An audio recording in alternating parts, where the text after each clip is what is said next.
ஹரே கிருஷ்ணா. பகவத் தரிசனத்திலிருந்து ஒரு கட்டுரை. புலனின்பத்தில் நேரத்தை வீணாக்காதீர்கள். ஸ்ரீல பிரபுபாதரின் உபன்யாசங்கள். வழங்கியவர் தெய்வ திரு ஆனாச்சான பக்திவேதாந்த சுவாமி ஸ்ரீல பிரபுபாத அவர்கள். யதான பக்ஷ்யத்யயாத குணேஹாம் ஸ்வார்த்தே பிரம்மத்ய சஹசா விவஸ்சித் கத ஸ்மிருதிர் விந்ததி தத்ர தாபான் ஆஷாத்யமைதுன்யம் அஹாரம் அக்ஞம். ஒருவன் மிகவும் அறிவுடையவனாக இருந்தாலும் புலனின்பத்திற்கான முயற்சி பயனற்ற கால விரயம் என்பதை புரிந்து கொள்ளாவிடில் அவன் பைத்தியம் எனப்படுகிறான். தன்னுடைய சொந்த நன்மையை மறந்து விட்டதால் அவன் இப்பௌதிக உலகில் மகிழ்ச்சியாக இருக்க முயல்கிறான். அவனது விருப்பங்கள் அனைத்தும் வீட்டை மையமாக கொண்டுள்ளன. வீடானது எல்லாவித பௌதிக துன்பங்களையும் கொடுக்கக்கூடிய உடலுறவை அடிப்படையாக கொண்டுள்ளது. இவ்விதமாக அவன் முட்டாள் மிருகத்தை விட எவ்விதத்திலும் சிறந்தவன் அல்லன். ஸ்ரீமத் பாகவதம் 5ஆம் காண்டம் 5ஆம் அத்தியாயம் பதம் 7. சங்கிலி பிணைப்பு.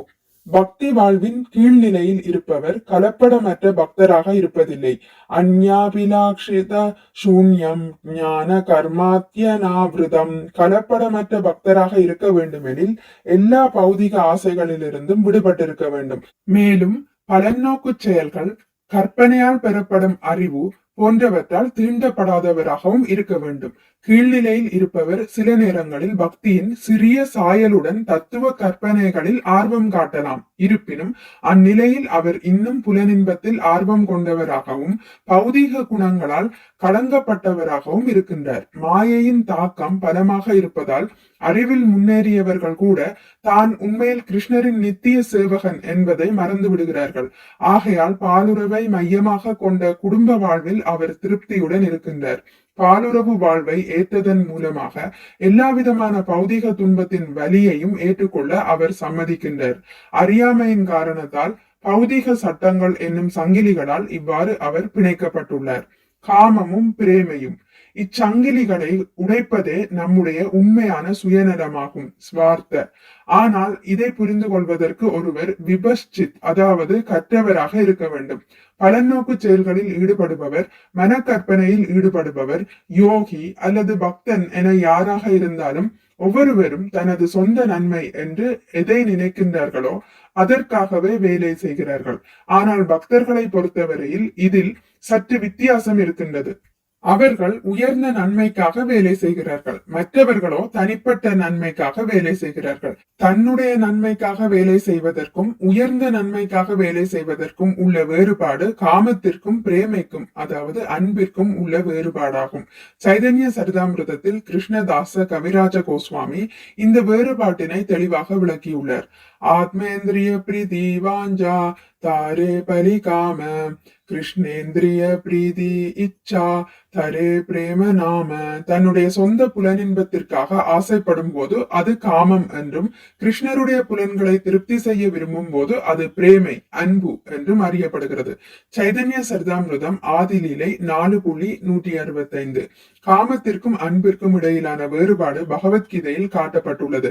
பகவத்கீதையின் ஆரம்பத்தில் அர்ஜுனன் நினைத்தான், எனது சகோதரர்கள் சகோதரிகளின் குழந்தைகள், எஜமானர், குரு மற்றும் பாட்டனாரை கொல்வது எவ்வாறு சாத்தியம்?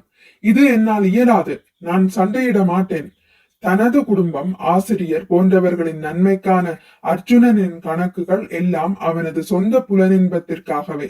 வேறு விதமாக கூறினால் அவனுடைய சுயநலனிற்காக. ஆனால் பகவத்கீதையின் இறுதியில் போரிடுவதன் மூலமாக கிருஷ்ணரை திருப்தி செய்ய அர்ஜுனன் ஒப்புக்கொண்ட போது அவன் உயர்ந்த நலனிற்காக செயல்பட்டான். அர்ஜுனன் காமத்திலிருந்து பிரேமைக்கு சென்று விட்டான். தன்னுடைய சொந்த புலனின்பத்திற்காக ஆசைப்படும் போது அது காமம் என்றும், கிருஷ்ணருடைய புலன்களை திருப்தி செய்ய விரும்பும் போது அது பிரேமை, அன்பு என்றும் அறியப்படுகிறது. பரந்த சுயநலத்தின் பக்குவம். பௌதிகவாதியின் சுயநலம் இரு வகைப்படும். ஒன்று குறுகிய சுயநலம், மற்றொன்று பரந்த சுயநலம். நீங்கள் ஒரு குழந்தையிடம் ஒரு கேக் துண்டை கொடுத்தால் அதன் உடனடி ஆசை தானே முழுமையாக சாப்பிடுவதுதான்.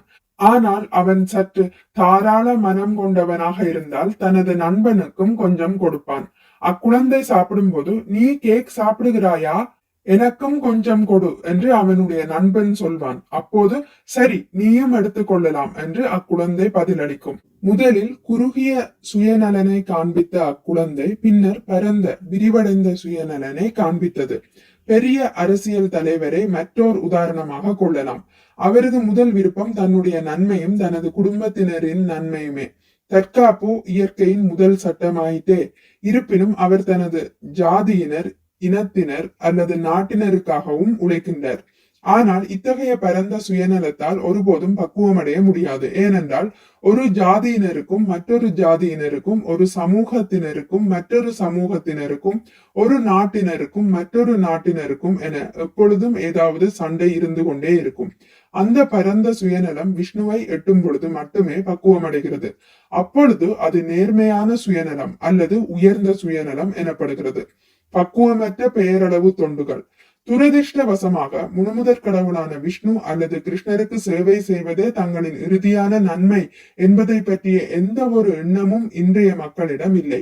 நதேவிது ஸ்வார்த்த கதிம் ஹி விஷ்ணும். ஒரு மனிதன் தனது சுயநலத்தை நாட்டிற்கு விரிவடைய செய்தால் அல்லது மனித இனம் முழுமைக்கும் விரிவடைய செய்தால் தான் பெரிய மனிதனாக மாறிவிட்டதாக நினைத்துக் கொள்கிறான் மற்றும் மக்கள் தனது தயாள குணத்திற்காக மரியாதை செய்வார்கள் என்றும் நினைக்கின்றான். ஆனால் இது உண்மையான தயாள குணம் அல்ல. கிருஷ்ணரின் விருப்பத்திற்கு ஏற்ப சேவை செய்வதே உண்மையான தயாள குணமாகும். இல்லையெனில் அது கர்மம் எனப்படுகிறது. தயாள குணம், சமூக தொண்டுகள், பொது தொண்டுகள் போன்ற இன்றைய உலகின் பெயரளவு தொண்டுகள் எதுவுமே பக்குவமானதல்ல. ஏனெனில் அவை நமது உயர்ந்த சுயநலனிற்கு சேவை செய்வதில்லை. கேக் துண்டின் உதாரணத்தை மீண்டும் உபயோகிக்கலாம். நம் விரல்களால் ஒரு நல்ல கேக் துண்டை எடுக்கின்றோம் என்று வைத்துக் கொள்வோம். இப்பொழுது இதை பெற்றுவிட்டோம், இதனை நாமே அனுபவிக்கலாம் என்று விரல்கள் நினைத்தால் கேக் கெட்டுவிடும். மாறாக விரல்கள் கேக்கை வாயினுள் வைத்தால் விரல்களும் தங்களின் உண்மையான நலனை அடைய முடியும். கேக் வயிற்றுக்கு சென்றவுடன் அதன் சக்தியானது வலது கை விரல்களுக்கு மட்டுமின்றி இடது கை விரல்களுக்கும் உண்மையில் மொத்த உடலுக்கும் விநியோகிக்கப்படுகிறது. அதுபோல ஒருவர் கிருஷ்ணரின் நலனுக்காக சேவை செய்தால் எல்லோருடைய நலனும் கவனித்துக் கொள்ளப்படும். ஏனெனில் கிருஷ்ணரே எல்லாவற்றின் வேறாக உள்ளார். மக்கள் இச்சட்டத்தை அறியாமல் உள்ளனர். ஆகையால் ஸ்வார்த்தே பிரம்மத்த, மக்கள் தங்களின் உண்மையான சுயநலனை பற்றி அறியாமல் உள்ளனர் என ரிஷபதேவர் இங்கே கூறுகிறார்.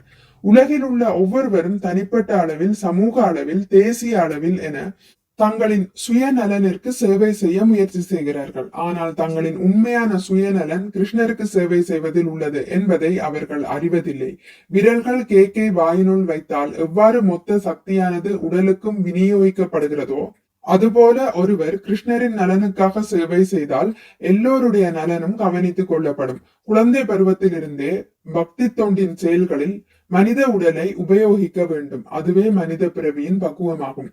சில சமயங்களில் நாம் விஷமாகிவிட்ட உணவை உண்ண நேரிடலாம் அல்லது வேறு ஏதேனும் விஷயத்தை அறியாமல் குடித்து விடுவோம். ஆனால் யாரேனும் ஒருவர் விஷத்தை தெரிந்தே எடுத்துக்கொண்டால் அவர் தற்கொலை செய்கிறார் என்று பொருள். அதுபோல கிருஷ்ண பக்தி இல்லாமல் நமது வாழ்க்கை வீணாகிவிட்டது என்பதை நாம் புரிந்து கொள்ளவில்லை என்றால் வெறுமனே விஷத்தை குடிப்பதாக பொருள். மதிப்புடைய மனித பிறவி. மனித வாழ்வில் மட்டுமே நமது உண்மையான சுயநலனை பற்றி நம்மால் புரிந்து கொள்ள முடியும். பிரகலாத மகாராஜர் பின்வருமாறு கூறுகிறார். ஸ்ரீமத் பாகவதம் 7ஆம் காண்டம் 6ஆம் அத்தியாயம் பதம் 1. கௌமார ஆசரேத் பிராஜ்ஞோ தர்மான் பாகவதான் இஹ துர்லபம் மானுஷம் ஜன்ம தத் அப்யத்ருவம் அர்த்ததம். போதுமான அறிவுடையோர் வாழ்வின் ஆரம்பத்திலிருந்தே, வேறு விதமாக கூறினால் இளம் குழந்தை பருவத்திலிருந்தே பக்தி தொண்டின் செயல்களில் மனித உடலை உபயோகிக்க வேண்டும். இதர ஈடுபாடுகளை கைவிடவும் வேண்டும். இந்த மனித உடல் அரிதாக அடைய பெற்றது. இது மற்ற உடல்களை போல் தற்காலிகமானதே என்றாலும் அர்த்தம் உள்ளதாகும். ஏனெனில் மனித பிறவியில் பக்தி தொண்டில் ஈடுபட முடியும். உண்மையான பக்தி தொண்டு சிறிதளவாயினும் கூட முழுமையான பக்குவத்தை வழங்க இயலும். உடல் அங்கங்கள், உடல் அமைப்பு மற்றும் மன அமைப்பின்படி பார்த்தால் மனித உடலானது நாயின் உடலை விட சற்றே வேறுபட்டது. நாயிடம் புலன்கள் உள்ளன, நமக்கும் புலன்கள் உள்ளன. நாயிடம் மனம் உள்ளது, நமக்கும் மனம் உள்ளது. நாயிடம் புத்தி உள்ளது, நமக்கும் புத்தி உள்ளது. நாய் சாப்பிடுகிறது, நாமும் சாப்பிடுகின்றோம். நாய் தூங்குகிறது, நாமும் தூங்குகின்றோம். அதுபோல விலங்கின் உடலை வெட்டினால் அதிலிருந்து இரத்தம் வரும். மனிதனின் உடலை வெட்டினாலும் அதிலிருந்தும் இரத்தம் வரும். ஆனால் வேறுபாடு என்னவெனில் விலங்கினால் தனது உண்மையான சுயநலனை புரிந்து கொள்ள முடியாது. மனிதனால் அது இயலும். உண்மையான சுயநலனின் அடிப்படையில் வாழ்க்கை நடத்தினால் அந்த வாழ்க்கை வெற்றியுடையதாக அமையும். இதுவே மனித பிறவியின் விசேஷ நன்மை. இதனை நாம் வீணாக்கி விடக்கூடாது. வாழ்வை வீணடிக்க வேண்டாம். கட்டுண்ட ஆத்மாவின் நிலையை ஏற்று நரோத்தமதாச தாக்கூர் பின்வருமாறு பாடியுள்ளார். ஹரி ஹரி பிபலே ஜனம கோணாய்னு மனுஷ்ய ஜனம பாப்யா ராதா கிருஷ்ணனா பஜியா ஞானியா சுனியா பிஷகாய்னு.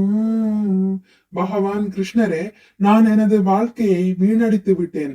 அரிதான இந்த மனித பிறவியை எடுத்தும் ராதா கிருஷ்ணருக்கு சேவை செய்யவில்லை என்பதால் நான் தெரிந்தே விஷத்தை குடித்துள்ளேன். சில சமயங்களில் நாம் விஷமாகிவிட்ட உணவை உண்ண நேரிடலாம், அல்லது வேறு ஏதேனும் விஷத்தை அறியாமல் குடித்து விடுவோம். ஆனால் யாரேனும் ஒருவர் விஷத்தை தெரிந்தே எடுத்துக்கொண்டால் அவர் தற்கொலை செய்கிறார் என்று பொருள். அதுபோல கிருஷ்ண பக்தி இல்லாமல் நமது வாழ்க்கை வீணாகிவிட்டது என்பதை நாம் புரிந்து கொள்ளவில்லை என்றால் வெறுமனே விஷத்தை குடிப்பதாக பொருள். கிருஷ்ண பக்தியில் நாம் ஈடுபடாவிடில் நமது வாழ்க்கை வீணாகிவிடும். பிறவிதோறும் துன்பமயமான சூழ்நிலையில் ஆழ்த்தப்படுவோம். இதுவே இயற்கையின் பாதை. ஜட இயற்கையின் கடுமையான சட்டங்களிலிருந்து நீங்கள் தப்பிக்க முடியாது. ஆகவே கிருஷ்ண பக்தர்களின் சங்கத்தில் இருந்தபடி கிருஷ்ண பக்தியை செய்து கிருஷ்ணரிடம் போய் சேருவோம். உயர்ந்த பக்தி செய்வோம், உயர்ந்த ஆனந்தத்தை அடைவோம். மிக்க நன்றி. ஹரே கிருஷ்ணா. உங்களுக்கு இந்த வீடியோ பிடித்திருந்தால் லைக் பண்ணுங்கள், ஷேர் பண்ணுங்கள், சப்ஸ்கிரைப் பண்ணுங்கள். நோட்டிபிகேஷன் பெல்லை அழுத்துவதன் மூலம் அடுத்த பதிவுகள் உங்களை வந்தடையும். பகவான் ஸ்ரீ கிருஷ்ணரை பற்றி கேட்டு மகிழ்வோம். ஹரே கிருஷ்ணா.